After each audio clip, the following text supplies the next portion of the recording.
कम से कम अभी तो कि उसके लिए वो किसी भी तरह की तकल्लुफ उठाए, इसलिए वो उसे बिल्कुल नजरअंदाज करते हुए सामने देखने लगता है। वही खुद को यूं नजरअंदाज होता देख दानीन को काफी ऑकवर्ड लगता है और वो चुपचाप उससे जरा दूर होकर खड़ी हो जाती है। वैसे भी इस आदमी से उसे खौफ सा आ रहा था। वो अपने मन में सोचती है, क्यों आई मैं इस मनहूस लिफ्ट में, ऊपर से यह आदमी, मुझे खौफ क्यों आ रहा है इनसे। वो सोच ही रही थी कि तभी अचानक से लिफ्ट का दरवाजा रुक जाता है एक धमकी आवाज के साथ। ये देखकर उसे तुरंत डर जाती है और पीछे अजलान की तरफ देखती है तो वो बड़े आराम से खड़ा था। उसे यकीन कोई फर्क नहीं पड़ा था। वही माहौल को और बदतर बनाने के लिए तभी लाइट जो लिफ्ट को रोशन कर रही थी बंद हो जाती है। ये देखकर दानीन डरते हुए कहती है, ये लाइट कैसे चली गई और लिफ्ट कैसे बंद हो गई। ये कहते हुए वो लिफ्ट के दरवाजे पर हाथ मारते हुए तेजी से कहती है, कोई अल्लाह का बंदा है, हम बंद हो गए हैं, दरवाजा खोलो, मेरी आवाज आ रही है, अरे खोलो भाई, किस गवार का हॉस्पिटल है ये, कम से कम लिफ्ट तो अच्छी लगवा लेते, खोलो, मैं अंदर हूँ, अरे भाई किसी को सुनाई दे रहा है या नहीं। वो अभी चीख ही रही थी कि तभी अजलान जो उसके पीछे खड़ा उसकी सारी बातों को सुन रहा था अपनी बेहद ठंडी और गहरी आवाज में कहता है, इट्स साउंड प्रूफ, आवाज बाहर नहीं जाती। उसकी बात सुनकर दानीन हैरानी से उसकी तरफ देखकर नागवारी में कहती है, क्या ये घटिया लिफ्ट के बाहर आवाज नहीं जाती, या अल्लाह, अब क्या मैंने यही फंस जाना है। तोबा तोबा, इतनी बुरी मौत तो नहीं मर सकती मैं, अभी अभी तो इतने फजलों कर्म के बाद एडमिशन मिला है मैंने। वो अपना सिर खुजलाते हुए कहती है, इस वक्त को किसी अव्वल दर्जे की अहमकाना लग रही थी। अजलान उसकी बेवकूफन बातों को नजरअंदाज कर अपनी पॉकेट से अपना फोन निकालकर किसी को कुछ मैसेज करता है। उसके लिए अब इस बेवकूफ लड़की के साथ यहाँ रहना मुश्किल हो रहा था। वही उसे यूं काम एंड कंपोज देखकर दानीन उसकी तरफ देखकर जरा झिझकते हुए कहती है, आप इतने शांत क्यों हैं, कुछ कीजिए। उसकी बात सुनकर वो एक नज़र उसे देखता है और वापस अपने फोन पर अपनी नजरें गड़ा लेता है। वही खुद को यूं नजरअंदाज होता देख वो कुछ कहने ही वाली थी कि तभी लिफ्ट का दरवाजा खुलता है और ये देखकर दानीन एक सुकून की सांस लेकर मुस्कुराते हुए कहती है, या अल्लाह, शुक्र है तेरा, बच गई मैं। ये कहते हुए वो जल्दी से लिफ्ट से निकलने की कोशिश करती है पर तभी हड़बड़ाहट में उसका पैर उलझ जाता है और वो वही गिर जाती है। वही अजलान उसे एक नज़र देखकर उसे वैसा ही गिरा छोड़ क्रॉस कर वहां से चला जाता है और दानीन उसे जाता देख मुंह बनाकर खुद से कहती है, हद है, अगर उठने में मेरी मदद कर देते तो क्या चला जाता। बंदे को इतना भी खुदपसंद नहीं होना चाहिए। आए बड़े, अल्लाह ना करे कभी आपकी शक्ल दिखे मुझे, क्योंकि जब भी दिखती है मेरे सीधे काम भी उल्टे ही होते हैं। ये सोचते हुए वो उठती है और अपना बैग लेकर वहां से सीढ़ियों की तरफ चली जाती है। अब दोबारा लिफ्ट से जाना तो बेवकूफ़ी ही लग रही थी उसे। इस बीच वो उस रिपोर्ट को देना तक भूल गई थी जिसके लिए वो यहाँ तक आई थी और वो रिपोर्ट वही लिफ्ट में छूट गई थी। शायद उसका मकसद इतना ही था। कुछ देर बाद नीचे माला हॉस्पिटल एंट्रेंस पर खड़ी दानीन के आने का इंतजार कर रही थी पर वो अभी तक आई ही नहीं थी। कुछ सोचकर वो अपना छोटा सा कीपैड फोन निकालती है और इससे पहले कि वो उन्हें कॉल करती दानीन वहां आ जाती है और उसे आता देख वो जरा फिक्र के साथ कहीं है, कहा थी तुम, इतना वक्त कौन लगाता है। दानीन, कुछ नहीं, वो बस जरा देर हो गई, चलो दवाइयाँ ले ली है मैंने, अब चलते हैं, फिर लंच के बाद कॉलेज के लिए भी निकलना है मुझे। उसकी बात सुनकर माला हाँ में सिर हिलाती है और वो दोनों वहां से निकल जाते हैं। पर कोई था जो अपने ऑफिस की बड़ी सी खिड़की के पास खड़ा उसे ही घूर रहा था। ये कोई और नहीं बल्कि अजलान था जो अपनी ऑफिस की खिड़की पर खड़ा किसी से इम्पोर्टेंट बात कर रहा था। पर जब उसकी बात हो गई तो वो फोन काट कर जाने ही वाला था पर तभी उसकी नजर नीचे खड़ी दानीन पर गई। वो इतनी मंजिल पर होने के बाद भी उसे पहचान गया था और उस पर नजर पड़ते ही उसे वो शब्द याद आया जो दानीन ने थोड़ी देर पहले उसके हवाले से कही थी, किस गवार का हॉस्पिटल है ये। अब टेक्निकली और प्रैक्टिकली तो यह उसी का हॉस्पिटल हुआ और इनडायरेक्टली वो उसे ही गवार कहकर गई थी। यह सोचते हुए वो एकटक बिना किसी भाव के उसे देखता रहा जब तक वो चली नहीं गया और उसके जाते ही वो खुद से कहता है, गवार, you have really got some guts miss Daneen without a surname. पर आने वाला वक्त तुम्हें जरूर बताएगा कि गवार है कौन। इतना सोचकर वो वहां से अपनी चेयर की तरफ चला जाता है। चेयर डेनिन इन SIMT इंस्टीट्यूट। चैप्टर 8। दानीन और माला दोपहर के वक्त तक घर पहुंच गए थे। उसके बाद दोनों ने साथ में मिलकर दोपहर का खाना खाया। क्योंकि इसके बाद तो न जाने वो कब साथ में खाना खाने वाले थे। दरअसल दानीन को शाम तक हॉस्टल में शिफ्ट होना था और यहाँ से हॉस्टल करीब 2 घंटे की दूरी पर था, इसलिए वो लंच के बाद सीधा हॉस्टल के लिए निकलने वाली थी। ऊपर से इतना सारा सामान जो कि उसे खुद मैनेज करना था। वैसे तो माला भी उसके साथ जाना चाहती थी, पर उसने साफ मना कर दिया। माला दानीन की प्लेट में थोड़े और चावल डालते हुए कहती है, अच्छे से खाओ, इसके बाद तो तुम्हें हॉस्टल का खाना खाना है ना। जाने कैसे कैसा खाना खिलाएंगे हॉस्टल वाले। मैंने तो टीवी में देखा है कहीं उनके खाने में दाल में पानी कम होता है, तो कभी मटर पनीर में पनीर की जगह आलू दिखाई देता है। मैं तो बता रही हूँ, अगर ऐसा कोई मसला आए तो तुम फौरन मुझे फोन करना, मैं आ जाऊंगी तुम्हें खाना देने। माला की बात सुनकर दानीन हंसते हुए कहती है, अच्छा तुम आ जाओगी इतना दूर मुझे डिब्बा देने, रोज पता भी है हमारे घर से मेरा कॉलेज का रास्ता कितना दूर का है, इसलिए चुपचाप यहीं बैठो, मैं मैनेज कर लूंगी। और वैसे भी भूलो मत, तुम्हारी ही जिद थी मुझे हॉस्टल भेजने की। तो बस अब जा रही हूँ, जैसा भी रूखा सूखा खिलाएंगे मुंह बंद करके खा ही लूंगी, क्योंकि वापस आई तो तुम डंडे मारकर भेज ही दोगी दोबारा। कहते हुए वो हंसने लगी थी। वही दानीन को यूं हंसता देख माला मुंह बनाते हुए कहती है, अब बस भी करो तुम, मैं कोई हिटलर नहीं हूँ, तुम्हारे भले के लिए सोचती हूँ। तुम्हें तो हर बार मुझे ही विलन बनाना होता है। और हाँ, हॉस्टल से वापस आने का तो तुम सोचना भी मत, वरना टांगे तोड़ दूंगी मैं तुम्हारी। अब जब तक तुम्हारी डिग्री पूरी नहीं हो जाती तुम हॉस्टल में ही रहोगी। माला की धमकी सुनकर दानी नागवारी में सिर हिलाते हुए कहती है, हाँ मेरी माँ, नहीं आऊंगी वापस। अब कम से कम मुझे जरा दाल तो पास करोगी, क्योंकि पता नहीं इतना अच्छा खाना कभी नसीब होगा भी या नहीं। हॉस्टल में तो पानी वाली दाल और बिना पनीर के पनीर की सब्जी से गुजारा करना पड़ेगा। ओह अल्लाह, मुझे तो सोच सोच कर ख्वारी हो रही है। क्या करूंगी मैं वहाँ। माला, तुम तो होगी भी नहीं। तुम्हारे हाथ के वो बेसन के लड्डू, बिरयानी, शाही कबाब और सुबह की चाय, उफ, मैं तो अभी से मिस करने लगी हूँ। उसकी बात सुनकर माला हल्का सा उसके सिर पर हाथ फेरते हुए बेहद प्यार से कहती है, तो जब भी मन किया करे आ जाया करना ना, सब कुछ बनाऊंगी तुम्हारे लिए, और फिर वीकेंड पे तो तुम आओगी ही।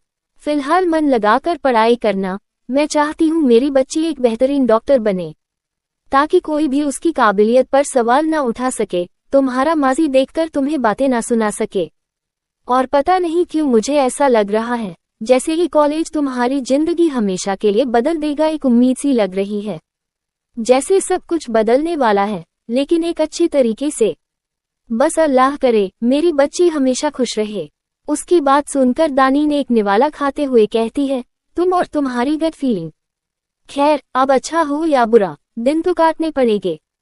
वैसे शरियाज इंस्टीट्यूट बहुत फेमस है अपनी पढ़ाई को लेकर, पूरे देश का नंबर 1 मेडिकल कॉलेज है। वो तो MBBS की टाइम भी मैंने बहुत कोशिश की थी, पर कम नंबरों की वजह से वहाँ एडमिशन ही नहीं मिला। पर इस बार मैं कोशिश करूंगी कि वहाँ से सब कुछ अच्छा लेकर आऊं अपने साथ।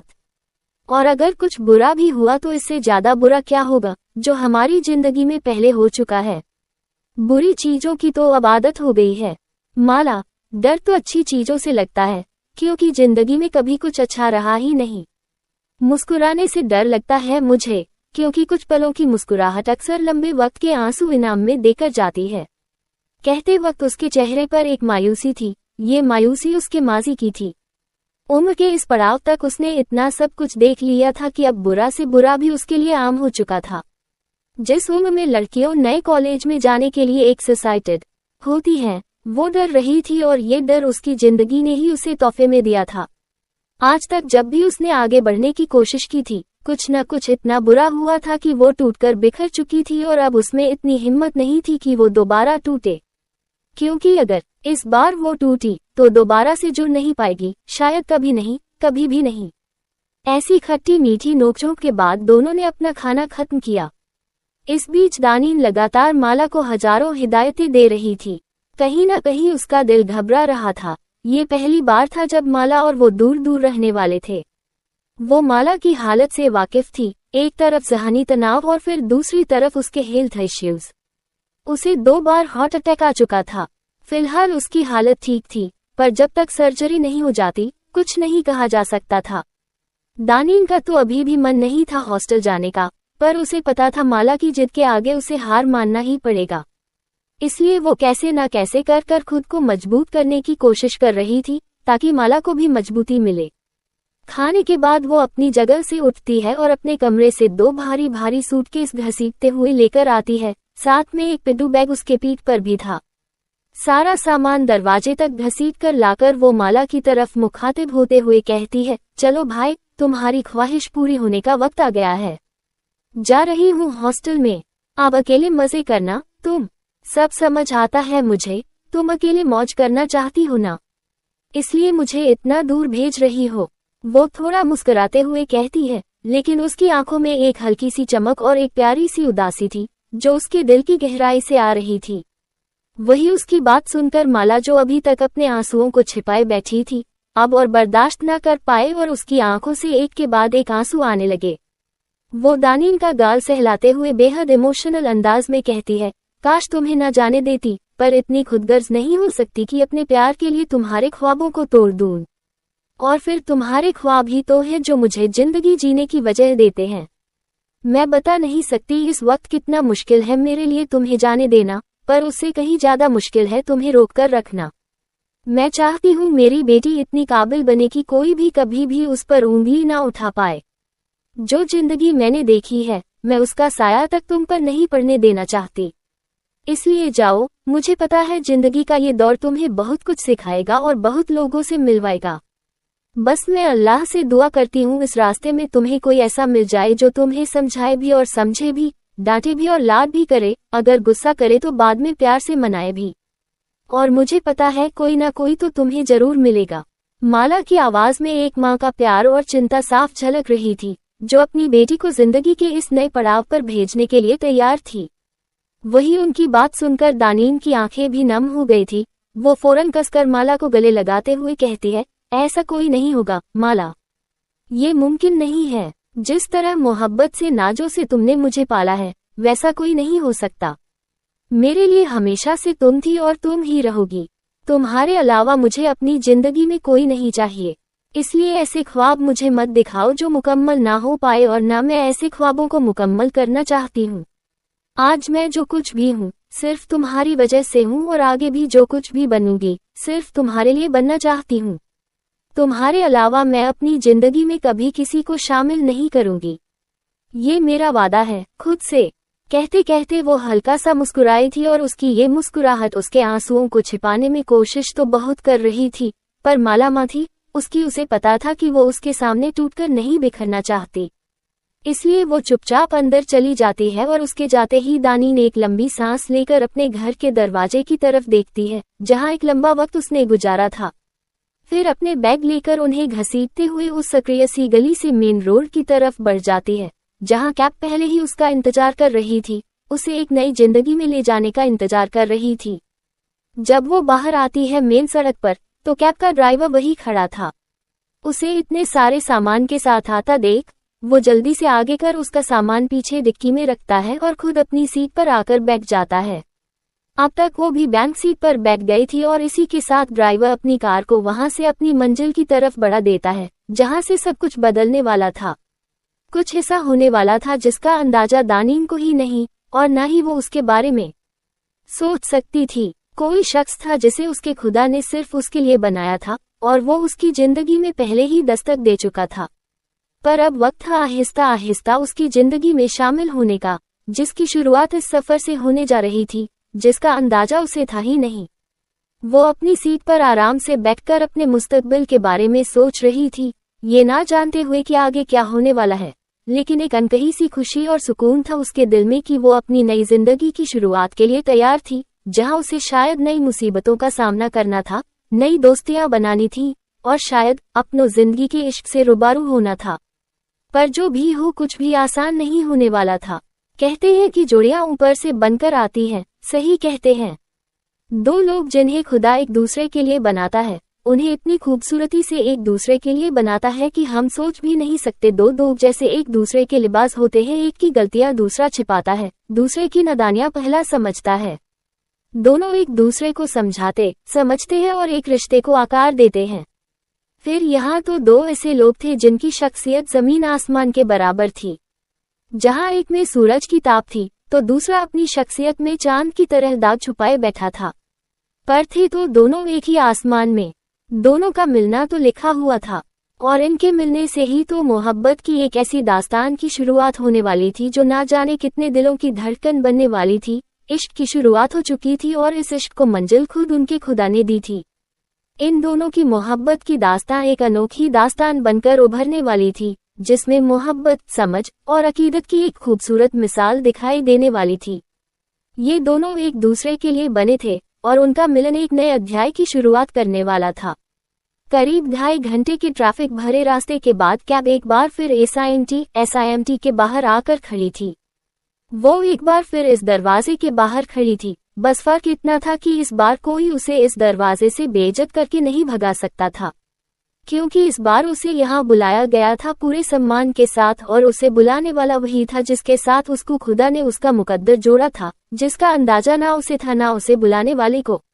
वो कैब से बाहर निकलती है तो ड्राइवर भी बाहर आता है और उसका सामान निकालने में उसकी मदद करता है और दानीन उसे उसका मेहताना देकर अपने कदम एक बार फिर उस बड़े से गेट की तरफ बढ़ा देती है। उसका भारी सामान उसके साथ था।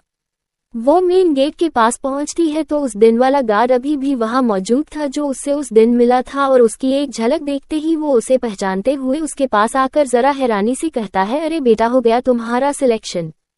दानिन मुस्कुराते हुए हाँ में सिर हिलाती है तो वो गार्ड जिसका नाम राजू था जरा हैरान होते हुए कहता है, करे वाह, ये तो बहुत अच्छी बात है, पर यह पहली बार है कि किसी लेट कमर को एडमिशन मिला है। खैर लाओ अपना सामान दो, हम हॉस्टल तक छोड़ आते हैं, यहाँ से जरा दूर है गर्ल्स हॉस्टल, तुम अकेले नहीं जा पाओगी। उसकी बात सुनकर दानिन ना में सिर हिलाते हुए कहती है, जी नहीं, मैं चली जाऊंगी, आप ड्यूटी कीजिए। राजू मुस्कुराते हुए, अरे यहाँ और गार्ड भी है, और फिर तुमने उस दिन भैया कहा था ना, तो चलो, भाई का फर्ज होता है बहन की हिफाजत, तो चलिए बहन जी।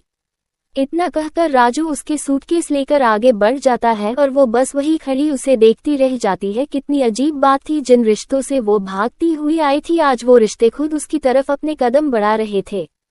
वो कुछ वक्त पहले खुद से यह वादा कर आई थी कि किसी को अपनी जिंदगी में शामिल नहीं करेगी, पर उसका ये वादा किस कदर चकनाचूर होगा उसे पता नहीं था। राजू जो आगे चल रहा था, जब उसे अपने पीछे किसी की आहट महसूस ना हुई तो वो पलट कर देखता है और दानीन को वहीं खड़ा देख उसे आवाज लगाता है, अरे बहन जी आए भी। उसकी आवाज से वो होश में आती है और उसके पीछे अपने कदम बढ़ाती है। 9 रूल्स। राजू दानीन को कैंपस में सबसे लास्ट में बने गर्ल्स हॉस्टल के पास लेकर आता है और वही बने एक रूम के अंदर दाखिल होता है। दानीन भी उसके पीछे ही थी, 2 कदम की दूरी पर। जब वो अंदर आती है तो उसकी नजर सामने अपनी चेयर पर बैठी एक करीब 45-50 साल की औरत पर जाती है, जो दिखने में ही बेहद गर्म दिमाग लग रही थी, और उनके पास ही रखी टेबल पर एक नेम प्लेट रखी थी जिस पर लिखा था, श्रीमती सावित्री देशमुख वार्डन। वो शक्ल से ही बेहद सख्त मिजाज पता चल रही थी। राजू मुस्कुराते हुए उन्हें देखकर कहता है, मैडम आपकी नई कैदी आ गई हैं। उसकी बात सुनकर सावित्री जी नजर उठाकर देखती है तो एक नजर दानीन को देखकर राजू को घूरते हुए कहती है, ये कोई कैदी नहीं है, स्टूडेंट है राजू राम। उनकी बात सुनकर राजू राम खुद से बड़बड़ाते हुए कहता है, हाँ ये तो बाहर की बात है, आप तो कैदी ही बनाकर रखेंगी इन्हें। इतना कहकर वो फिर से मुस्कुराते हुए कहता है, सावित्री जी यह आपके स्टूडेंट हैं, इन्हें प्लीज कमरे में पहुंचा दीजिएगा। उसकी बात सुनकर सावित्री जी अपनी जगह से उठकर अपना चश्मा ठीक करते हुए दानीन को ऊपर से नीचे तक एक नजर घूरकर कहती है, आओ मेरे पीछे। इतना कहकर वो वहां से आगे निकल जाती है और राजू दानीन का सामान उसकी तरफ बढ़ाते हुए कहता है, ये लीजिए और जाए इनके पीछे, इससे आगे हम नहीं जा सकती, और हाँ जो भी मैडम जी कहे सुन लीजिएगा, जरा खोपड़ी उल्टी है इनकी। उसकी बात सुनकर दानीन जल्दी से हाँ मैं सिर हिलाकर अपना सामान लेकर सावित्री जी के पीछे पीछे जाने लगती है। वही सावित्री जी उसे पीछे आता देख अपनी स्ट्रिक्ट आवाज में कहना शुरू कहती है, तुम नहीं हो इसलिए पहली और आखिरी बार हॉस्टल के रूल्स बता रही हूँ, इसके बाद अगर एक भी रूल टूटा तो ना सिर्फ सजा मिलेंगी बल्कि डिपार्टमेंट से भी डांट मिलेंगी। इतना कहकर वो उसकी तरफ देखती है तो दानीन जल्दी से हाँ में सिर हिला देती है। वो समझ गई थी कि इस औरत की बात मानने में ही उसकी भलाई है, क्योंकि अपनी आने वाली जिंदगी में उसे किसी भी तरह का ड्रामा नहीं चाहिए था। वो लोग फर्स्ट फ्लोर पर पहुंचते हैं तो सावित्री जी उसे एक कमरे में लाती है और कमरे का दरवाजा खोलकर वो अंदर आती है तो दानीन भी उनके पीछे अपना सामान समेटते हुए अंदर आती हैं। यह एक अच्छा खासा काफी बड़ा सा कमरा था जो 2 पोर्शन में डिवाइड था, जैसे वहाँ 2 सिंगल बेड मौजूद थे, 2 स्टडी टेबल, 2 कुर्सियां, 2 अलमारियां और दोनों बेड के पास 2 खिड़कियां, साथ में एक दरवाजा वहाँ मौजूद था जो यकीनन बाथरूम था। कमरे को देखकर साफ कहा जा सकता था कि ये 2 लोगों के लिए है। वो अभी यहाँ वहाँ कमरा देख ही रही थी कि तभी सावित्री जी की आवाज उसके कानों में आती है, तुम्हारे साथ एक लड़की और रहेंगी यहाँ जो शायद कल तक आ जाएंगी। कमरा जैसे चाहो सजा सकती हो पर शोर शराबा बिल्कुल नहीं होना चाहिए। रात का खाना 8 बजे से 9 बजे तक, सुबह का नाश्ता 7 से 8 और दोपहर का खाना 1 से 2 कैंटीन में मिलेगा और अगर वक्त पर ना पहुंची तो पेट को समझा लेना कि भूखा रहे। अगर रात की कोशिश शिफ्ट ना हो तो 9 बजे तक हॉस्टल के अंदर होना चाहिए। तुम अपने सामान की हिफाजत तुम्हारे खुद के जिम्मे है और सबसे जरूरी बात, कोई लड़के का चक्कर हो तो गलती से भी उसे हॉस्टल के अंदर मत ले आना वरना अगले दिन तुम जरूर बाहर होंगी। बॉयज हॉस्टल कैंपस के दूसरे कोने में है, वहां तुम भटकते हुए दिखना नहीं चाहिए और ना ही कोई लड़का हॉस्टल के आसपास दिखेगा। उन्होंने जैसे एक ही सांस में सारे रोल्स रुना दिए थे जिनमें से शायद एक भी वो प्रोसेस नहीं कर पाई थी। उसे यूं ब्लैंक देखकर सावित्री जी उसे घूरते हुए पूछती है, समझ आया? उनके इतनी सख्ती में पूछने पर वो जल्दी से हाँ में सिर हिला देती है और सावित्री जी उसे घूरते हुए कहती है, जल्दी समझ जाओगी तो अच्छा है, क्योंकि एक भी रूल टूटा तो बस फिर अपने वार्निंग लेटर के लिए तैयार रहना और 3 वार्निंग लेटर मिलते ही तुम्हें बहुत इज्जत के साथ बाहर निकाल दिया जाएगा, हॉस्टल से भी और कॉलेज से भी। उसकी बात सुनकर वो हाँ में सिर हिला देती है। तभी उसकी नजर वही बनी खिड़की के बाहर थोड़ा दूर बने एक आउटहाउस पर जाती है जो दिखने में ही काफी लेविश लग रहा था, पर वो पूरे कैंपस में सबसे आखिर में बना हुआ था, लेकिन देखने में इतना लग्जूरियस कि किसी का भी ध्यान उस पर चला जाए। उसे यूं उस पेंट हाउस की तरफ देखता देख सावित्री जी कहती है, यह जलान सर का पेंट हाउस है, वो यहीं रहते हैं। ये कैंपस का पार्ट जरूर है पर वहां आपको जाने की जरूरत नहीं है, वहां जाना अलाउड नहीं है। उनकी बात सुनकर वो हाँ में सिर हिलाती है तो सावित्री जी वहां से चली जाती है और उनके जाते ही वो एक गहरी सांस लेकर वही लगे बेड पर बैठते हुए कहती है, या अल्लाह, इतने रूल तो किसी जेल में नहीं होंगे जितने यहाँ है। माला ने न जाने मेरी किस बदतमीजी का बदला निकालने के लिए मुझे भेजा है यहाँ। माला, अल्लाह पूछेगा तुम्हें मेरे साथ इतनी ज्यादती करने पर। वो अभी बिना आंसुओं के रो ही रही थी कि ठीक तभी उसका फोन बजता है और वो कॉलर आईडी देखती है तो यह माला का ही फोन था। ये देखकर वो तुरंत फोन उठाती है तो दूसरी तरफ से माला की आवाज आती है, पहुंच गई ना आराम से? हॉस्टल कैसा है और कमरा मिल गया ना? उनके सवाल पर दाशीन चिढ़ते हुए कहती है, रहने दो माला, सब समझती हूँ तुम्हारी इस छोटी फिक्र को। मैं कहाँ जेल में भेजा है तुमने मुझे? अच्छी खासी तो जा रही थी जिंदगी, कहाँ फंस गई हूँ मैं? अब अभी वो वार्डन इतने कानून बता कर गई हैं जैसे मैंने मेडिकल की पढ़ाई नहीं बल्कि वकालत करनी है। उसकी बात सुनकर माला हंसते हुए कहती है, अच्छी बात है, मैं तो तुम्हें सीधा ना कर पाई, अब वो वार्डन ही संभालेगी तुम्हें। और चलो, नमाज का वक्त हो रहा है तो नमाज पढ़ो और शुक्र करो अपने रब का कि इतनी नेमतें हैं तुम्हारे पास। उसकी बात सुनकर दानीन मुंह बनाते हुए हाँ कहती है। तभी उसके जहन में कुछ आता है और वो मुस्कुराते हुए बेहद प्यार से पूछती है, अच्छा सुनो ना माला, मैं क्या कह रही थी कि मैं आ जाती हूँ ना घर, तुम्हें भी तो याद आ रही होंगी मेरी, है ना? उसकी बात सुनकर माला उसकी चालाकी समझते हुए कहती है, अपनी यह शहद सी जबान अपने पास रखा करो, समझी? अब जाओ। इतना कहकर वो फोन काट देती है जिस पर दानीन का मुंह बन जाता है। वही उनसे बात होने के बाद दानीन अपना दुपट्टा लेकर बाथरूम में जाती है और वजू बनाकर बाहर आती है। फिर अपने हैंडबैग में अपनी जानमाज निकालती है जो उसने वक्त की नज़ाकत को समझते हुए पहले ही ऊपर रखा था पैकिंग के वक्त, और उसे वही एक कोने में बिछाकर नमाज पढ़ना शुरू करती है। ये 5 वक्त की नमाज ही थी जो उसका सुकून थी, वरना तो अपने माजी, पास्ट और मुस्तकबिल के बीच वो हर रोज पिसती थी। पर यह वो वक्त था जब सजदों में होने के बाद उसके दिल की आवाज़ शायद उसका रब सबसे नजदीक से सुनता था। नमाज पढ़ने के बाद उसकी नज़र अपने सामने उस दूसरे खाली बेड पर जाती है और उसे देखते हुए वो एक गहरी सांस लेकर खुद से कहती है, या अल्लाह, बस अब कोई ठीक ठाक रूममेट दे देना जिसे ना मुझसे ज्यादा मतलब हो और खुद भी ठीक ठाक शांति से रहने वाली हो, वरना तो एक नया सर दर्द आ जाना है मेरे जिम्मे में। इतना कहकर वो अपनी जानमाज वापस वहीं रखकर अपना सामान अनपैक कर उसे सही जगह पर जमाने लगती है, क्योंकि कल से तो क्लासेस शुरू हो जानी थी और फिर क्लासेस की भाग दौड़ में उसे वक्त ही नहीं मिलना था इन सब के लिए। करीब 1-2 घंटे बाद जब उसका सामान जगह पर जम जाता है तो वो घड़ी की तरफ देखती है जो 10 बजा रही थी। ये देखकर वो खुद से कहती है, लो कैंटीन तो बंद हो गई होंगी, अब पहले ही दिन भूखा रहना होगा। या अल्लाह, ये हॉस्टल की जिंदगी ना जाने कितनी रातें भूखा सुलाएगी, लगता है अच्छी खासी डाइटिंग होनी है मेरी। इतना कहते हुए वो बेड पर लेट जाती है और थकान के मारे उसकी आंख कब लग जाती है उसे पता ही नहीं चलता।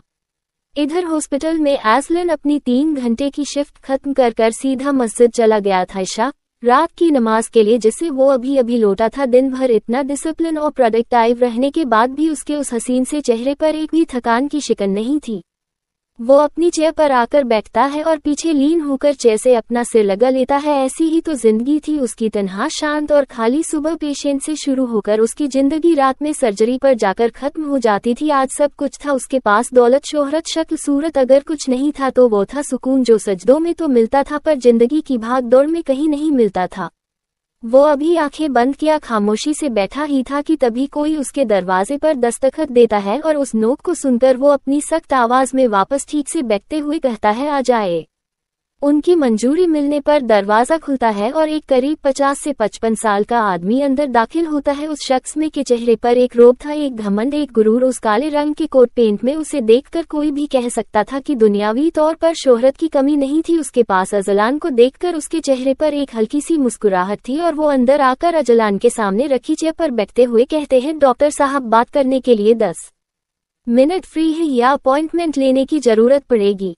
ये है दाऊद अब्बास, अजलान के मरहूम डैड और ताया अब्बू के दोस्त। इस हॉस्पिटल में 40% पार्टनरशिप इनकी भी है। घमंड में चूर, एक बेहद मगरूर किस्म के इंसान है ये। फिलहाल इस हॉस्पिटल के एमडी है ये। दरअसल अजलान के ताया अब्बू और दाऊद जी ने मिलकर इस हॉस्पिटल की शुरुआत की थी और अब अजलान के अब्बू तो इस दुनिया में है नहीं और ताया अब्बू कभी कभी यहाँ आ जाते हैं, पर उनके पास और भी ना जाने कितने स्कूल, हॉस्पिटल और बिजनेस है संभालने के लिए, इसलिए ये हॉस्पिटल नाम के लिए दाऊद जी के जिम्मे है। वो बात अलग है कि संभालता सब कुछ अजलान ही है।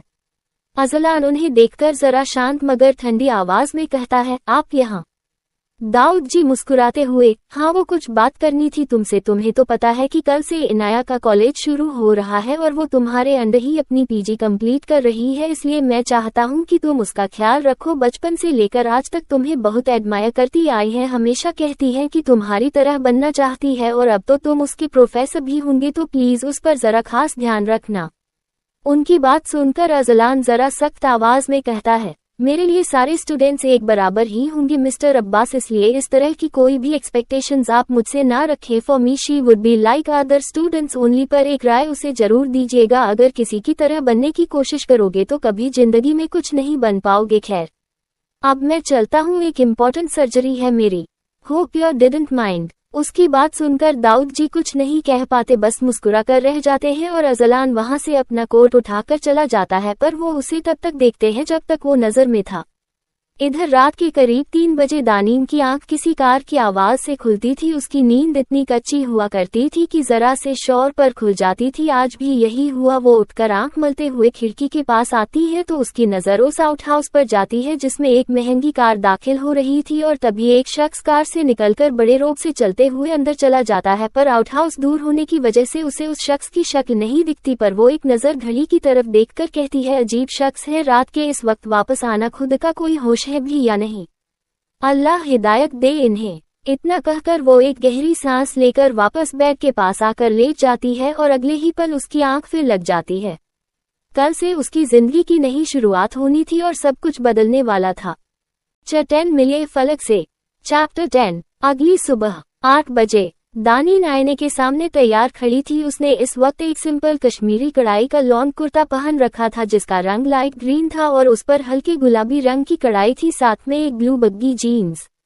अपनी जिंदगी की नई शुरुआत के लिए वो तैयार थी, भूखे पेट, क्योंकि थकान की वजह से सुबह नमाज पढ़कर उसकी आंख लग गई। और फिर क्या, वो अभी 20 मिनट पहले ही उठी थी और अब तक कैंटीन बंद हो चुकी होगी, क्योंकि नाश्ता करने का वक्त सुबह 8 बजे तक का ही था जो अभी बज रहे थे। अब जब तक वो कैंटीन पहुंचती उसे पक्का लेट होना है। कुछ सोचकर वो बेड पर रखा अपना स्कार्फ सिर पर डालती है और अपना कोट पहनते हुए खुद से कहती है, या अल्लाह, बस अब कोई और ड्रामा नहीं। इस जिंदगी के लिए काफी दुख देख लिए हैं मैंने, कुछ अपने बाकी बंदों के लिए भी बचाओ यार, वो भी तो आपके ही हैं। इतना कहकर वो अपना बैग उठाकर वहां से निकल जाती है। आज से उसकी जिंदगी का एक नया सफर शुरू होना था और एक नया अध्याय भी। वो जल्दी जल्दी कदम बढ़ाकर मैन कॉलेज बिल्डिंग की तरफ जा रही थी। उसका पहला लेक्चर 9:15 का था और फिलहाल 7:15 हो चुके थे। ऊपर से कैंपस इतना बड़ा था कि कॉलेज बिल्डिंग तक पहुंचने में कम से कम उसे 15 मिनट तो लगने ही थे, क्योंकि उसका हॉस्टल कैंपस के बिल्कुल लास्ट में था। करीब 15 मिनट चलकर वो अपनी मेन कॉलेज बिल्डिंग के सामने आकर खड़ी होती है। इस पूरे कैंपस में ऐसी काफी सारी बिल्डिंग थी जो अलग अलग डिपार्टमेंट के लिए थी। यह डिपार्टमेंट स्पेशली पीजी के स्टूडेंट के लिए था। वो एक नज़र उस लंबी सी वेल मेंटेन्ड और खूबसूरत बिल्डिंग की तरफ देखती है जिसमें कम से कम 15-16 फ्लोर थे और एक गहरी सांस लेकर अंदर कदम रखती है। पर जैसे ही वो हॉल में अपना पहला कदम रखती है तभी अचानक उसके सामने कोई आकर खड़ा होता है और इससे पहले कि वो कुछ समझ पाती एक जोर का थप्पड़ सीधा उसके गाल पर आकर लगता है और पूरे हॉल में चटक की आवाज गूंज जाती है। दानिन को इस अचानक से आए थप्पड़ ने हिला दिया था। वो समझ नहीं पा रही थी कि आखिर माजरा क्या है। हर शख्स जो वहां मौजूद था उसकी नजरें ऊपर ही थी और उसके कानों में खुसफुसाहट की ना जाने कितनी आवाजें आ रही थीं। वो आखिर में नजर उठाकर सामने देखती है तो उसकी नजर एक लड़की पर जाती है। दिखने में खूबसूरत हाइट, दाशीन से थोड़ी ज्यादा कर्ली बाल जिन्हें लाल रंग से आर्टिफिशियली डाई किया हुआ था, हल्की कंजी सी आंखें, गोरा रंग। उस लड़की ने एक लॉन कुर्ता और जीन्स पहन रखा था। पर सवाल ये था कि इस अजनबी लड़की ने उसे थप्पड़ मारा ही क्यों। इससे पहले वो कुछ कहती उसके सामने खड़ी लड़की मुस्कुराते हुए कहती है, सॉरी, रेंजिंग थी।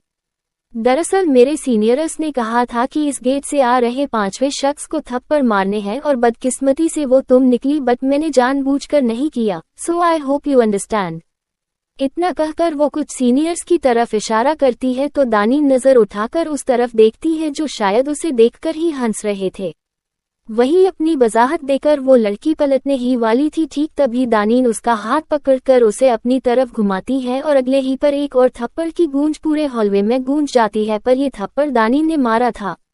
सब हैरानी से उन दोनों लड़कियों को देख रहे थे। बाकी सबके लिए ये सब कुछ अच्छा खासा एंटरटेनमेंट ही तो था। वहीं वो लड़की जरा संभालकर दानिश की तरफ देखती है तो वो उसकी आंखों में देखते हुए ही बेहद शांत आवाज में कहती है, सॉरी, पर मुझे उधार रखने की आदत नहीं है। सो आई होप यू अंडरस्टैंड। और इस दरवाजे से अंदर आना मेरी बदकिस्मती नहीं, तुम्हारी बदकिस्मती थी। इतना कहकर वो उसे एक नजर घूरकर वहां से जाने लगती है। तभी वो लड़की जो अभी तक चुप खड़ी थी उसके चेहरे पर हल्की सी मुस्कुराहट आ जाती है और वो भी जल्दी जल्दी दानिन के पीछे अपने कदम बढ़ा लेती है और उसके पास पहुंचकर उसका रास्ता रोकते हुए उसकी तरफ हाथ बढ़ाकर कहती है, ही आई एम फलक शेख। वो मुस्कुराते हुए दानिन को देख रही थी। वही हॉल में मौजूद बाकी सब हैरान थे क्योंकि इतने तेज थप्पड़ के बाद वह लोग एक अच्छी खासी कैट फाइट का इंतजार कर रहे थे। पर यहाँ तो फलक खुद दानिन के आगे हाथ बढ़ा रही थी। यह कहानी में किसी ट्विस्ट से कम नहीं था, कम से कम वहाँ जो मौजूद थे उनके लिए तो नहीं।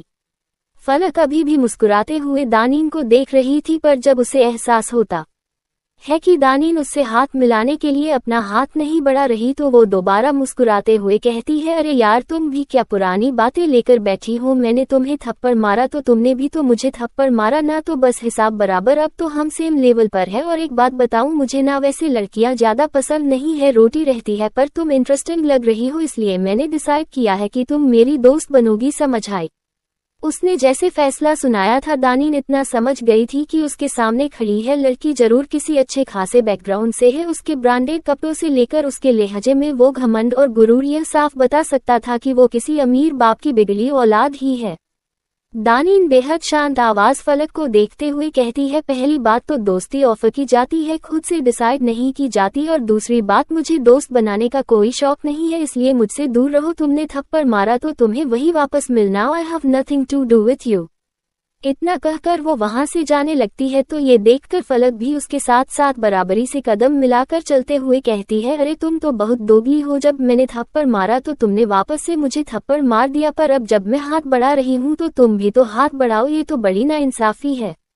वैसे जो भी कहो, चालक तो हो तुम, बिल्कुल फराटेदार जबान चलती है तुम्हारी। पसंद आई तुम मुझे और यह किस्मत की बात है जो तुम्हें फलक शेख की दोस्ती नसीब हो रही है, वरना जिस दिन से मैं पैदा हुई हूँ तब से लेकर आज तक किसी को दोस्त नहीं बनाया मैंने। तुम मेरी पहली और आखिरी दोस्त बनने वाली हो। कितना फैंसी साउंड करता है ना।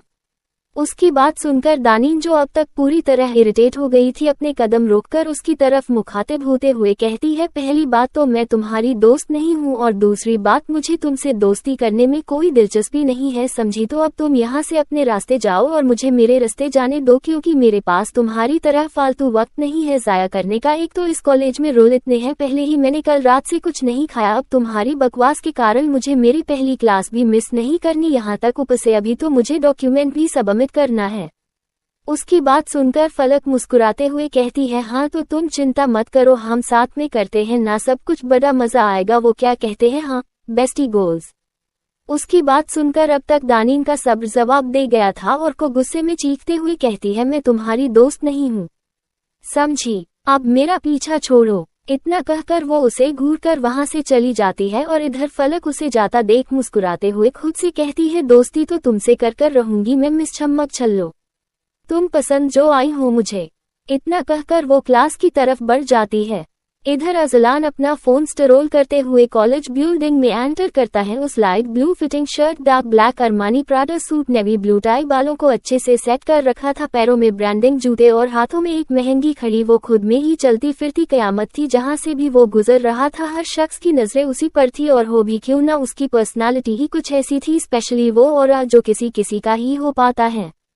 हर एक शख्स की नजरें उस पर थी और उसकी नजरें अपने फोन की तरफ। उसे किसी से जैसे कोई मतलब था ही नहीं, इस अटेंशन की उसे आदत थी। यह सब कोई नई बात नहीं थी उसके लिए, he is born to be the highlight. वो सबको नजरअंदाज करते हुए अपनी क्लास की तरफ जा रहा था। आज पीजी की फर्स्ट क्लास उसे ही लेनी थी, तभी अचानक कोई उससे आकर हल्का सा टकराया और उसके कानों में एक आवाज आई, सॉरी। जब तक उसने नजरें उठाकर देखा वो लड़की वहां से जा चुकी थी। उसे देखकर साफ पता चल रहा था कि इस वक्त वो बहुत जल्दी में है, पर अजलान ने एक सेकंड में उसे पहचान लिया और उस लड़की को जाता देख उसकी आंखें छोटी हो गई और एक शब्द उसके जहन में आया, गवार। ये दानीन थी।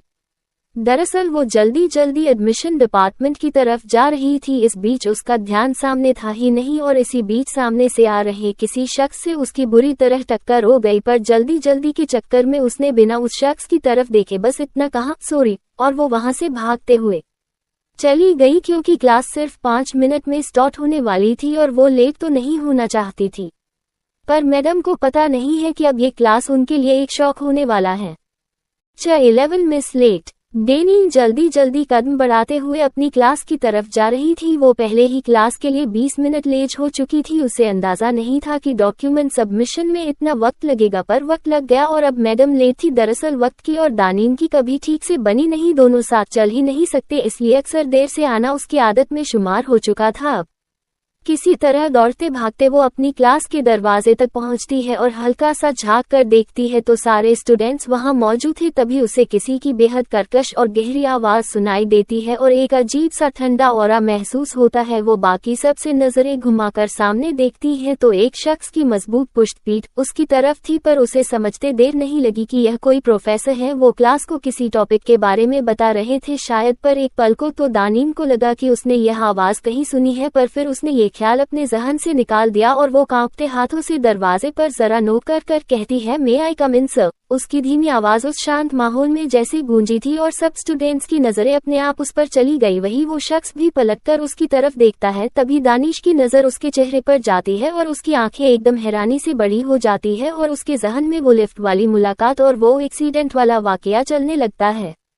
वही उसे देखकर अजलान की आंखें एकदम सख्त हो जाती है। क्लास में आकर स्टूडेंट्स पर नजर डालते ही अनाया ही सही, पर उसे उसका ख्याल आया था और वो गवार शब्द उसके जहन में रिपीट हुआ था, पर उसे क्लास में ना पाकर उसका दिमाग खराब जरूर हुआ था, क्योंकि उसे पता था वो आई है कुछ देर पहले ही उनकी टक्कर जो हुई थी।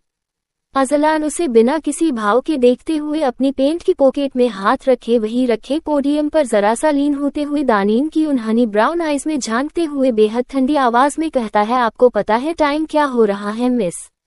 दानीन जो उसके इस ऑरा से ना जाने क्यों डर रही थी और डरती भी क्यों ना, वहां मौजूद हर शख्स हर स्टूडेंट तक अजलान से डरता था।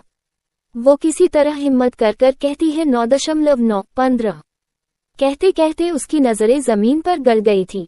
अजलान उसकी तरफ कदम बढ़ाते हुए आगे कहता है, और क्लास कितने बजे की थी? कहते कहते वो बिल्कुल उसके करीब आकर खड़ा हो गया था। वही उसे यूं करीब खड़ा देखकर वो और ज्यादा डरने लगी थी और वो वैसे ही डरते हुए कहती है, सर। सर 8:45। अजलान एग्जैक्टली, तो अब आप यहाँ क्या कर रही हैं? Get out from my class.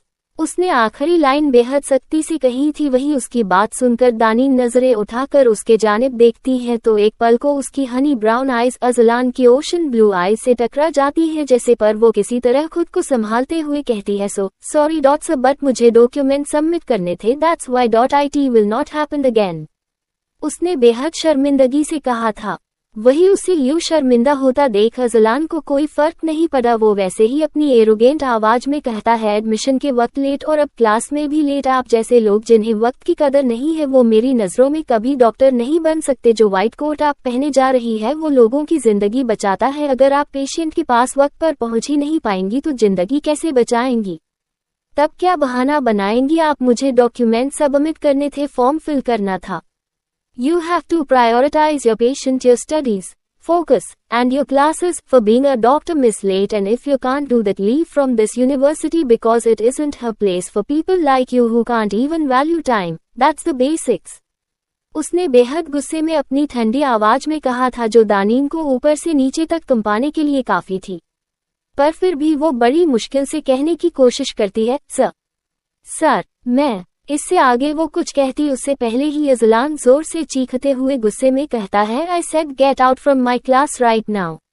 वो इतनी जोर से चीखा था कि दानीन क्लास के बाकी लोग भी काम गए थे। वही दानीन एक नजर अंदर की तरफ देखती है तो सारे स्टूडेंट उसे देखकर आपस में बातें कर रहे थे और उसे इतना तो पता था कि उसके बारे में वह कुछ अच्छी बात नहीं कर रहे होंगे। उन सब में उसकी नजर फलक पर जाती है, जो आंखों में जरा फिक्र लिए उसे देख रही थी, जैसे बाकाई उसे उसकी परवाह हो।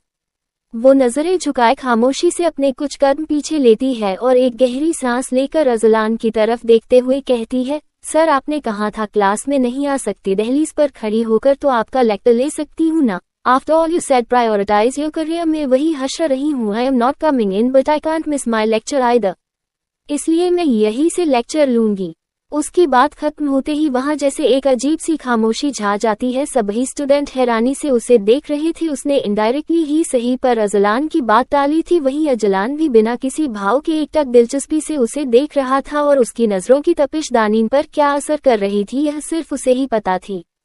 कुछ देर उसे देखने या यूं कहूं कि घूरने के बाद अजलान बाकी क्लास की तरफ मुखातिब होता है और अपने पोडियम की तरफ बढ़ते हुए कहता है, as you guys already know myself doctor Aslan Sheriyaz, और मुझे किसी भी तरह के इंट्रोडक्शन की जरूरत नहीं है, but one thing you guys need to know is I hate people who can't value time. उसने ये लाइन वही क्लासरूम के दरवाजे पर खड़ी दानीन को घूरते हुए कही थी, या यूं कहो कि उसे सुनाने के लिए कही थी, जो दानीन समझ भी रही थी। वो झिझकते हुए अपनी नजरें झुका लेती है और उसे यूं नजरें चुराता देख अजलान वापस क्लास को स्कैन करते हुए कहता है, for 3 years onwards you all are going to work under me. आपने लेक्चर से लेकर शिफ्ट्स, ड्यूटी सब कुछ में हैंडल करूंगा। आज से 2 हफ्ते बाद आपका एक इम्पोर्टेंट टेस्ट होगा, and whoever will score the highest will assist me in a surgery। और यह आपकी जिंदगी की पहली इतनी बड़ी सर्जरी होगी। उसकी बात सुनकर क्लास में सबके चेहरे पर एक चमक आ जाती है, क्योंकि अजलान को असिस्ट करना अपने आप में बहुत बड़ी बात थी। जब उसे काम करता देख इतना सीखने को मिलता है तो उसके साथ काम करना कितना कुछ सिखाएगा। एक उम्मीद दानीन की आंखों में भी जागी थी। ऐसा नहीं था वो अजलान को जानती नहीं थी, हाँ उसने उसे कभी देखा नहीं था, पर MBBS के दौरान काफी सुना और जाना था उसे। और जब अभी अजलान ने खुद का नाम लिया तो वो हैरान हो गई। उसे यकीन नहीं हो रहा था जिस शख्स से वो पहले भी मिल चुकी थी इतनी बार, वो अजलान शहरियाज खुद था। वही अजलान सबको यूं एक्साइटेड देख अपनी सख्त आवाज में कहता है, जितना आसान आपको ये सब लग रहा है उतना है नहीं, क्योंकि मुझे असिस्ट करना is not easy, so buckle up you all. Well any more questions anybody? उसकी बात सुनकर सब आपस में एक दूसरे को देखने लगते हैं। तभी एक लड़की अपना हाथ ऊपर करती है तो अजलान हाँ में सिर हिलाकर उसे पूछने का इशारा करता है, तो वो अपनी जगह से खड़ी होकर जरा झिझकते हुए पूछती है, so if you don't mind could you please tell us are you single? उसके सवाल पर अजलान बिना किसी भाव के उसे देखते हुए कहता है, वेल इन OT जब आपका पेशेंट अपने सर्वाइवल के लिए तड़प रहा होगा तो उसे क्योर करने के लिए आप यही सवाल करेगी, दैट ही इज सिंगल और नॉट? उसके सवाल पर वो लड़की हड़बड़ाते हुए कहती है, ना नहीं सर, वो मैं। इससे पहले वो कुछ कह पाती अजलान की गहरी आवाज वहां गूंजती है और वो कहता है, you are suspended for a week. उसकी बात सुनकर वो लड़की के साथ बाकी सब भी हैरानी से उसे देखते हैं, यहाँ तक कि दानीन भी आंखें फाड़े उसे देख रही थी। उसे उम्मीद नहीं थी कि वो ऐसा कुछ करेगा, किसी ने नहीं सोचा था कि वो इतना स्ट्रिक्ट होगा। वो लड़की अपनी वजाहत में उसे कुछ कहती उससे पहले ही वो उसे घूर कर देखता है तो वो बिल्कुल चुप हो जाती है। वही दानीन ये सब देखकर अपने मन में कहती है, या अल्लाह, इस आदमी के दिल में तो धड़कने ही नहीं है, यह जिदा है भी या नहीं। इतना स्ट्रिक्ट, मुझे भी इसी आदमी से पाला मारना था। अब तो चाहे कुछ भी हो जाए मैं पूरी कोशिश करूंगी कि इनसे मेरा सामना ही ना हो, वरना पक्के से मेरा सिर और इनकी तलवार होनी है। वो यही सब सोच रही थी कि तभी उसके कानों में अजलान की आवाज आती है, जो बाकी सभी स्टूडेंट को देखकर कह रहा था, मुझे लगता है अब आपके पास कोई भी वाहियात सवाल नहीं है और होना भी नहीं चाहिए। Except studies, I am not here to entertain any one of you. आज शाम से आपकी शिफ्ट स्टार्ट हो जाएगी and all of you are going to report me at 5:00 in the evening and when I say 5 I mean correct 5 o'clock। I hope everybody get that. दानीन के कानों में उसकी आवाज बखूबी जा रही थी, पर वो सिर नीचे किए बस चुपचाप खड़ी थी और उसे पता था यह आखिरी का पोर्शन अजलान मियां ने उसी के लिए कहा है। वो भी उसे घूरते हुए तभी पीरियड ओवर होने की बेल सुनाई देती है और अजलान अपनी बुक लेकर वहां से जाने लगता है, पर दरवाजे पर ही रुककर वो बिना उसकी तरफ देखे कहता है, आपके लिए अच्छा होगा miss lake that you start taking things seriously, specially time में लापरवाह लोगों को बर्दाश्त नहीं करता और फिर आप पर तो मेरा जरा ज्यादा ही ध्यान रहेगा। I feel in last thing I want you to score highest in this upcoming test, क्योंकि अगर आपके मार्क्स कम आए तो क्लास तो क्या मैं आपको दरवाजे पर भी खड़ा नहीं रहने दूंगा, समझ आया। उसकी बात सुनकर दानीन डरते हुए हाँ में सिर हिलाती है और अजलान उसे एक नजर देखकर वहां से चला जाता है। वही दानीन तो अभी भी खौफ में खड़ी थी। 12 दानीन और इनाया। अजलान के जाने के बाद दानीन क्लास में अंदर आती है। सबकी नजरें उस पर ही थी और वो जानती थी कि वो सबकी नजरों में आ गई हैं और अब चाहकर भी वो लोगों की नजरों से बच नहीं सकती। वो सिर झुकाए चुपचाप क्लास के अंदर आकर किसी खाली बेंच की तलाश में अपनी नजरें घुमाकर चारों तरफ देखती है। सबकी नजरें उस पर ही थी और उसे देखते हुए लोग अलग अलग तरीके की बातें भी कर रहे थे। वो सबकी नजर में जो आ गई थी इस नए सेमेस्टर की पहली लड़की थी, वो जिसकी बेइज्जती अजलान ने की थी, पर यकीनन आखिरी नहीं थी। चारों तरफ देखने के बाद जब उसकी नजर लास्ट में जाती है तो वहां एक बेंच खाली थी। अगला लेक्चर स्टार्ट होने ही वाला था तो वो उस तरफ बढ़ने लगती है, तभी अचानक कोई उसके आगे पैर अड़ा देता है और वो लड़खड़ाते हुए नीचे गिर जाती है और सब हंसते हुए उसे देखने लगते हैं। वही दानीन एक गहरी सांस लेकर खुद को शांत करती है। वो किसी भी तरह का ड्रामा नहीं चाहती थी, उसे एक सिंपल सी लाइफ चाहिए थी। खुद को जरा शांत कर वो नजरें उठाकर देखती है तो सामने वाले को देखकर उसकी आंखें हैरानी से बड़ी हो जाती है। नहीं, ऐसा नहीं हो सकता था। उसका माजी पास्ट उसके सामने आकर नहीं खड़ा हो सकता था। अनाया ही उसके मुंह से निकलता है। इनाया। वही सामने बड़ी इनायत उसे देखकर टेढ़ा मुस्कुराते हुए कहती है, हम फिर मिल गए दानीन, वाकई ये दुनिया कितनी छोटी है ना। दानीन घबराई आंखों से सामने खड़ी लड़की को देख रही थी जो एक वक्त पर उसकी बहुत खास हुआ करती थी, पर आज ये लड़की उसके माजी के एक धोखे से ज्यादा कुछ नहीं थी। वो कभी इस चेहरे को जिंदगी में देखना नहीं चाहती थी जिसने एक वक्त पर उसकी शख्सियत को एक मजाक बना दिया था, पर आज वो दोबारा इस लड़की के सामने थी। पर अब वक्त बदल चुका था। अब दानीन रोना नहीं जानती थी किसी की वजह से, पर रुलाना बखूबी जानती थी। वो अपनी जगह से उठकर चुपचाप इनाया को नजरअंदाज कर उसके बगल से होकर गुजरने लगती है, पर तभी इनाया उसका रास्ता रोकते हुए उसके सामने खड़े होकर टेढ़ा मुस्कुराते हुए कहती है, अरे क्या बात है, पहचाना नहीं तुमने मुझे? कोई बात नहीं, मैं तारुफ कराकर याद दिला देती हूँ। माई सेल्फ INAY अहमद, तुम्हारी पुरानी स्कूल मेट और याद में एक गहरी दोस्त। उसने दोस्त पर जरा गौर देकर कहा था, जैसे उसके लिए ये शब्द महज मजाक के सिवा कुछ नहीं था, पर दानीन उसका दिल जैसे झंझोड़ दिया था उसने इस शब्द पर। हाँ, वो उसकी दोस्त थी, उसकी जिंदगी की पहली और शायद आखिरी दोस्त, जिस पर उसने एतबार किया था, पर उसका सिला उसे कुछ यूं मिला कि अब इस शब्द से खौफ आता है उसे। दानीन बिना किसी भाव के इनाया को देखते हुए कहती है, जिंदगी में बहुत लोग मिलते हैं, मुझे अब हर किसी को याद तो नहीं रख सकती ना। मैं शायद कभी मिली होंगी तुमसे, पर मुझे याद नहीं, इसलिए अब रास्ते से हटिए, वक्त बहुत कीमती है मेरा। इतना कहकर वो उसे नजरअंदाज कर वहां से जाने लगती है। कहीं उसके जवाब पर इनाया का मुंह बन गया था। वो गुस्से में दांत पीसते हुए उसे घूरकर कहती है, सही कहा, तुम्हें लोग कहाँ याद रहते हैं, याद रहता है तो उन्हें धोखा देना, उनसे बातें छुपाना, उन्हें मैनिपुलेट कर उनका इस्तेमाल करना। मेरे साथ भी तो यही किया था तुमने। तुम जैसी गिरी हुई नीच लड़की और कर भी क्या सकती है।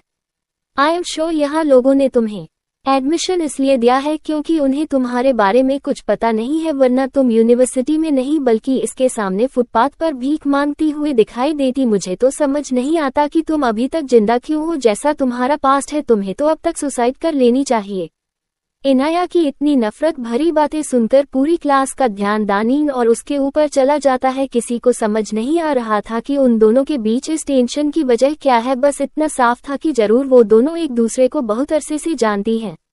इनाया की आखिरी बात सुनकर वही खामोशी से सब कुछ देख रही फलक को गुस्सा तो इतना आता है कि वो अभी के अभी जाकर उसका सिर फोड़ दे। पता नहीं क्यों वो दानीन के लिए एक अलग ही प्रोटेक्टिवनेस फील कर रही थी, पर फिर भी वो किसी तरह खुद को शांत रखकर वही खामोशी से खड़ी दानीन के रिएक्शन का इंतजार कर रही थी। वही उसकी इतनी कड़वी बातें सुनकर भी दानीन शांत थी। वो इनाया की तरफ मुखातिब होकर हल्का सा मुस्कुराते हुए उसकी तरफ देखती है और बड़ी अदा से कहती है, तुम जैसे लोगों की शक्ल देखना सुसाइड से कम है क्या? और रही बात इस यूनिवर्सिटी में एडमिशन मिलने की, तो अपने अमीर बाप के नाम पर एडमिशन नहीं मिला, मेरिट लिस्ट के बेसिस पर एडमिशन मिल है। तुम तो क्या तुम्हारा खानदान भी आ जाए ना तब भी मुझे इस कॉलेज में निकलवा नहीं सकते, समझी? और एक आखिरी बात, मुझसे दूर रहो क्योंकि अब मुझे रोना नहीं आता पर रुलाना बखूबी आता है।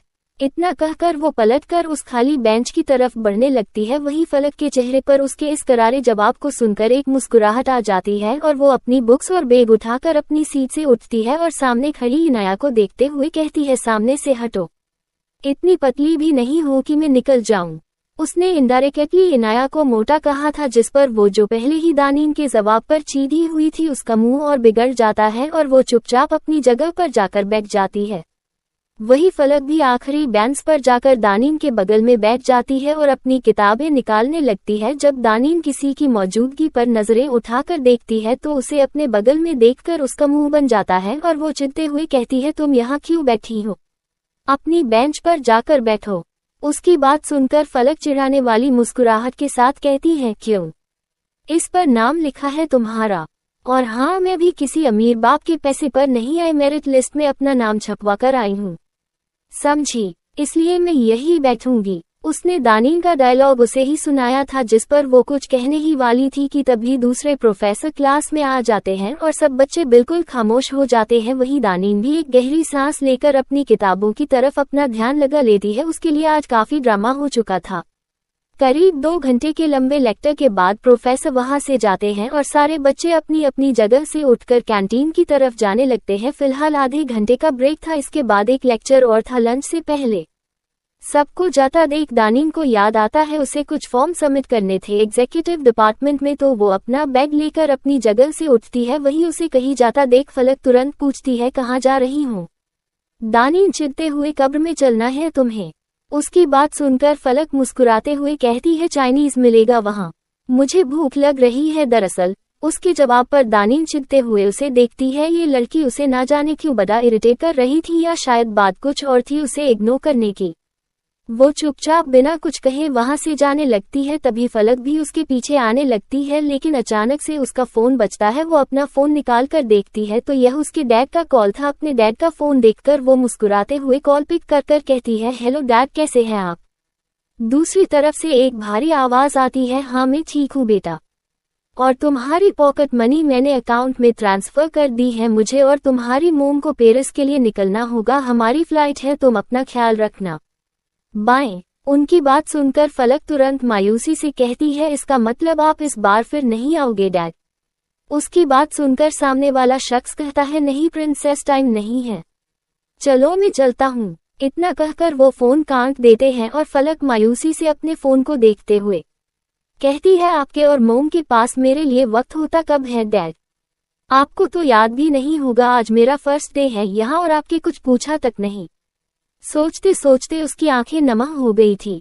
इधर दानिश डिपार्टमेंट पहुंचकर फॉर्म सबमिट करने के लिए सामने बैठे आदमी की तरफ देखकर कहती है, सर मेरा फॉर्म। आदमी उस फॉर्म को देखकर, यह इनकम्प्लीट है, क्योंकि लेट आने के बाद भी आपका एडमिशन हो गया था, इसलिए आपको इस पर डॉक्टर शहरियाज के सिग्नेचर लेकर आने होंगे। आप अभी जाकर ले लिए, वह फ्री होंगे इस वक्त, वरना 15 मिनट बाद उनका दूसरा लेक्चर भी स्टार्ट हो जाएगा। उस आदमी की बात सुनकर दानीन का तो सिर घूम गया था, जैसे मतलब यही तो नहीं चाहती थी वो। पर अब उसे अजलान के पास जाना ही पड़ रहा था। 13 I don't use perfumes। Daneen Azlan के केबिन के बाहर पिछले 15 मिनट से खड़ी उस फोम को घूर रही थी जो उसके हाथ में था और बस कोशिश कर रही थी अंदर जाने की हिम्मत बटोरने की। उसे ना जाने क्यों अजलान से एक अजीब सा खौफ आता था। वो कमजोर नहीं था ना ही डरपोक, पर अजलान के सामने उसके मुंह से कुछ निकलता ही नहीं था जिसकी वजह भी साफ थी और वो था उसका वो डेंजरस एंड कोल्ड और उसकी शख्सियत ही ऐसी थी कि उसके सामने लोग अपने आप खुद को कमतर समझने लगते थे। दानीन भी फिलहाल इसी जुस्तजू में मयस्सर थी। तभी उसे ख्याल आता है कि उसकी एक क्लास और है जिसके लिए उसे देर हो सकती है और क्या पता कोई दूसरा प्रोफेसर भी उसे कुछ सुना दे। अजलान की तरफ आज के लिए वैसे ही उसकी बेइज्जती हो चुकी थी, अब वो और वक्त जाया नहीं करना चाहती थी। यही सोचकर वो आंखें बंद कर खुद को शांत करते हुए खुद से कहती है, इट्स ओके डेनिन, तुम कर सकती हैं, बस साइन ही तो चाहिए, क्या चला जाएगा, एक छोटे से साइन में उनका कर ही देंगे। और उन्हें देखकर लगता तो नहीं वो मुझे पहचानते भी होने कुछ खास, इसलिए बेहतर है मैं हिम्मत कर अंदर जाऊं। या अल्लाह हिम्मत दे मुझे। पता नहीं क्यों मैं जहां भी जाती हूं यह आदमी पहले ही मेरे सिर पर सवार हो जाता है। पर डरो मत दानीन, तुम कर सकती हो, इतना भी मुश्किल नहीं है। कौन सा वो मुच्छर सिंह मेरा डिसेक्शन कर देंगे, मैं कर सकती हूँ। इतना कहकर वो अपनी आंखें खोलती है और कांपते हाथों के साथ दरवाजा नोक करती है तो कुछ मिनटों बाद अंदर से एक बेहद ठंडी और गहरी आवाज आती है, कम इन। ये सुनकर वो हिम्मत कर अंदर दाखिल होती है तो उसके अंदर आते ही डोर अपने आप बंद हो जाता है और उसे एकदम से ठंडापन महसूस होता है। अब ये किसी की शख्सियत की वजह से था या ऐसी की वजह से पता नहीं। वो सामने देखती है तो अजलान किसी फाइल में बड़े ध्यान से कुछ पढ़ रहा था। उसका कोट वही उसकी टेयर पर टंगा हुआ था। इस वक्त उस फिटेड स्काई ब्लू शर्ट के साथ टाई में वो इतना हसीन लग रहा था, साथ में अपनी स्लीव्स को फोल्ड करने की वजह से उसकी आर्म्स में उभरती वो वेन्स उसके चार्म को और एनहेंस कर रही थी। पर अफसोस उसके इतना हसीन होने के बाद भी दानीन को उससे सिर्फ डर ही लग रहा था। वो बस किसी भी तरह वहां से जल्दी से जाना चाहती थी, पर अजलान इतनी दिलचस्पी से अपनी फाइल में खोया हुआ था कि उसने एक बार भी नजर उठाकर उसकी तरफ नहीं देखा। उसे तो जैसे खबर ही नहीं था कि कोई और भी केबिन में मौजूद है। वो अपनी खूबसूरत नीली आंखों में चश्मा लगाए बस उस फाइल के पन्ने पलटते हुए उसमें अपनी दिलचस्पी जाहिर कर रहा था। दानीन वही घड़ी उसकी नजरें खुद पर पड़ने का इंतजार कर रही थी, क्योंकि उसमें इतनी हिम्मत तो थी नहीं कि वो खुद से उसे आवाज लगाए। उसे अपनी फिर से बेइज्जती कराना का कोई शौक नहीं था, एक बार तो हो चुकी थी, अब बेइज्जती का ओवरडोज भी जरा हानिकारक हो सकता था। 1 minute, 2 minute, 5 minute, 10 minute, 15 minute, वक्त बीत रहा था पर अजलान ने एक नजर तक उस पर नहीं डाली। अब तो उसे लग रहा था कि उसे पता ही नहीं है कि वो यहाँ पर है। तभी उसे गलत साबित करते हुए अजलान की आवाज उसके कानों में आती है। वो बिना उसे देखे ही फाइल की तरफ देखकर कहता है, कहिए मिस लेट, जो कहने आई हैं। आपका तो पता नहीं पर मुझे वक्त की बहुत कदर है और क्योंकि आप मेरी स्टूडेंट हैं तो मैं आपका वक्त भी जाया नहीं करना चाहूंगा। 11 मिनट और 55 सेकंड बचे हैं आपके नेक्स्ट लेक्चर में, सो स्पीक अप। उसकी आवाज सुनकर दानीन, जो फर्श में नजरें टिकाए बड़ी दिलचस्पी से देख रही थी, चौंकते हुए सामने देखती है। मतलब अजलान ने उसे नजर उठाकर देखा तक नहीं, फिर उसे कैसे पता कि वो है, मतलब क्या है यह इंसान। वो अभी उसे हैरानी से देखा ही रही थी कि तभी अजलान फाइल बंद कर फाइनली नजरें उठाकर उसकी तरफ देखता है और अपनी चेयर पर पीछे लीन होते हुए कहता है, आपके परफ्यूम की स्मेल बहुत स्ट्रॉन्ग है मिस लेट। उससे पता चल गया था कि आप हैं, इसलिए don't stress your mind thinking about me, उसने अपनी गहरी आवाज में कहा था। वहीं दानीन को उसकी आवाज जरा डरा रही थी, पर वो हिम्मत कर कहती है, सर दानीन नाम है मेरा। उसने अपना तारुफ कराने के इरादे से अपना नाम बताया था। वो उसके इस मिस लेट के टैग लाइन पर जरा चिढ़ रही थी। वही उसकी बात सुनकर अजलान, जो पहले से ही बिना पलके झपकाए उसे गहरी नजरों से देख रहा था, कहता है, आप मुझे ये बताने आए हैं मिस लेट? अगर ऐसा है तो आपने कुछ ऐसा किया नहीं है जो आपका नाम जाना जाए, except being late all the time. उसने फिर उसे बेइज्जत करने का आगाज शुरू कर दिया था और वो यह नहीं चाहती थी, इसलिए बड़ी हिम्मत कर वो नजरें नीचे किए हुए ही कहती है, सर वो गलती से हो गया, आज लेट आगे से कभी नहीं होगा। मैं कोशिश करूंगी कि वक्त से पहले हर जगह पहुंच जाऊं। अजलान पेशेंट की जान ना बचाने के बाद भी आप ऐस बड़ी ही वजाहतें देंगी कि अगली बार बचा लूंगी। You are going to be a doctor, and doctors are not allowed to do mistakes। और रही बात वक्त से पहले पहुंचने की, तो अपने वक्त की इजाजत कीजिए। आपको कहीं भी पहले पहुंचने की जरूरत नहीं है, बल्कि सिर्फ वक्त पर पहुंचने की जरूरत है। इस बार उसने जरा शांति से कहा था और दानीन भी नजरें झुकाए हुए ही हाँ में अपना सिर हिला देती है। चाहे सामने बैठे इस शख्स का अंदाज जरा मुख्तलिफ और सख्त था, पर वो इस बात को नहीं झुठला सकती थी कि उसका कहा गया हर शब्द उसकी विजडम को दर्शाता था, जिससे किसी को भी काफी कुछ सीखने को मिलने वाला था। वो अभी भी सिर झुकाए खड़ी थी कि तभी उसे ये खामोश देखकर अजलान आगे जरा सख्त आवाज में कहता है, अब अगर आपका इंट्रो हो गया हो तो leave, I have things to do. उसकी बात सुनकर वो होश में आती है और जल्दी से कहती है, नहीं सर, मैं इंट्रो देने नहीं आई थी। मैं क्यों आऊंगी आपको इंट्रो देने? नहीं, मेरा मतलब आपको डिस्टर्ब क्यों करूंगी, वो मैं तो फॉर्म लेकर आई थी, इस पर आपके सिग्नेचर चाहिए थे। इतना कहकर वो फॉर्म वही टेबल पर रख देती है और खुद को मन में ही डांट लगाते हुए ज्यादा ना बोलने की सलाह दे रही थी।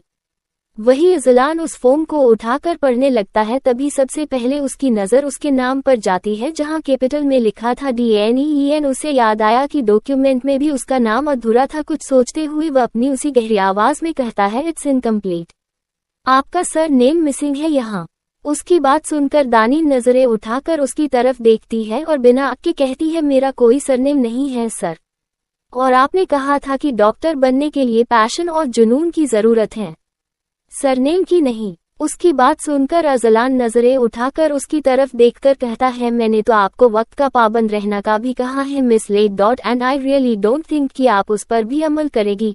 वेल, ये फॉर्म फिर भी अधूरा है, यहाँ गार्डियन साइन नहीं है, so ask your parents to came in sign here. आज लास्ट डे है फॉर्म फिल करने का। उसकी बात सुनकर दानीन जरा परेशान होते हुए कहती है, सर वो नहीं आ सकती, दरअसल यहाँ से मेरा घर काफी दूर है और वो हॉट पेशेंट है, इतना ट्रैवल नहीं कर सकती, मैं इसी वीकेंड जाकर साइन करवा लूंगी, प्लीज मुझे तब तक का टाइम दे दीजिए। उसकी बात सुनकर अजलान वापस अपनी सख्त आवाज में कहता है, आपके लिए रूल्स तो चेंज नहीं कर सकता ना मैं, you are already late in document submission, अब और नहीं इंतजार कर सकती, सो कॉल योर फादर और एनीबडी एल्स। उसकी बात सुनकर दानीन का चेहरा बिल्कुल काला पड़ जाता है। फादर, यह क्या होता है? उसे तो पता ही नहीं था, उसे समझ नहीं आ रहा था कि वो क्या कहे, पर किसी तरह अपने माजी को खुद पर हावी ना होने देते हुए वो कहती है, सर मेरे फादर नहीं हैं और कोई भी नहीं है, only have my mother and she can't travel much. उसने कम शब्दों में अपनी बात कही थी। वहीं अजलान जो खामोशी से उसकी पूरी बॉडी लैंग्वेज ऑब्जर्व करता है, कुछ मिनटों तक उसे देखने के बाद खुद पेन लेकर उस गार्डियन वाले कलम में साइन करते हुए कहता है, फ्रॉम नाउ ऑन आप जब भी कहीं जाए inform me, now go back to your class. उसके इस एक्शन पर दानीन हैरानी से उसे देख रही थी, उसे लगा नहीं था कि वो खुद साइन कर देगा। वही उसे अभी भी अपनी जगह पर खड़ा देख अजलान इस बार बेहद सख्त आवाज में कहता है, I said go back to your lecture miss late. इस बार उसकी इतनी सख्त आवाज सुनकर वो भी डरते हुए हाँ में सिर हिलाकर वहां से जाने लगती है। तभी अजलान की आवाज एक बार फिर उसके कानों में आती है, and don't came for classes with this perfume of yours, काफी हैवी है यह, इट्स डिस्ट्रैक्ट्स। उसकी बात सुनकर वो पलटकर कहती है, sir I don't use perfumes. इतना कहकर वो वहां से चली जाती है और अजलान कुछ पलों तक दरवाजे की तरफ देखने के बाद अपने सामने पड़े उस फॉर्म पर गार्डियन कॉलम में अपने सिग्नेचर की तरफ देखता है। उसे नहीं पता कि उसने ये क्यों किया, पर कहीं ना कहीं उसने दानीन के अंदर एक बेहतरीन डॉक्टर देखा था, बस उसे तराशना बाकी था, जो करना वो जानता था। चैप्टर 14, अल्लाह बचाए उस जालिम इंसान से। चैप्टर 14। दानीन जल्दी जल्दी कदम बढ़ाते हुए क्लास में आती है। सुबह का इंसिडेंट वो भूली नहीं थी और उसे दोबारा पूरी क्लास के सामने अपनी बेइज्जती नहीं करवानी थी, और इस बार उसकी किस्मत ने भी उसका साथ दिया। वो लेक्चर स्टार्ट होने के 10 मिनट पहले ही क्लास में आ गई थी और उसकी क्लास में आते ही वहां मौजूद हर एक बच्चा नजरें उठाकर उसे देखने लगता है। वो पहले ही दिन कहीं ना कहीं हॉट टॉपिक बन गई थी। पहले फलक को थप्पड़ मारना, फिर अजलान से डांट खाना और उसके बाद बची कुची कसर इनाया के साथ बहस कर खत्म हो चुकी थी। इन शॉर्ट उसे इतना समझ आ गया था कि उसका आने वाला वक्त इतना आसान भी नहीं होने वाला। SIMT में वो क्लास में दाखिल होकर बिना किसी की नजरों पर ध्यान दिए सीधा अपनी बेंच की तरफ अपने कदम बढ़ा लेती है और सबसे आखिरी वाली सीट पर, जिस पर वो पहले बैठी थी, दोबारा जाकर बैठ जाती है। पर अब अगला लेक्चर अटेंड करना उसके लिए जरा मुश्किल था। कल दोपहर के बाद से उसने कुछ नहीं खाया था और अभी भी लंच में सीधा 2 से ढाई घंटे का वक्त था, पर उसका पेट अब जैसे हड़ताल पर उतर आया था, और उतरे भी क्यों ना, वो पिछले 24 घंटे से लगभग भूखी थी। और उसी तमाम आदतों में से उसकी एक आदत ये थी कि वो खाली पेट पढ़ाई नहीं कर सकती थी। उसका सिर बेतहाशा दर्द करता था, पर किसी तरह वो खुद को मजबूत बनाए चुपचाप बैठी थी। तभी कोई उसके पास कुछ सरकाता है। वो नजरें हल्का सा उठाकर देखती है तो एक प्लेट में 2 समोसे थे। वो हैरानी से अपने बगल में देखती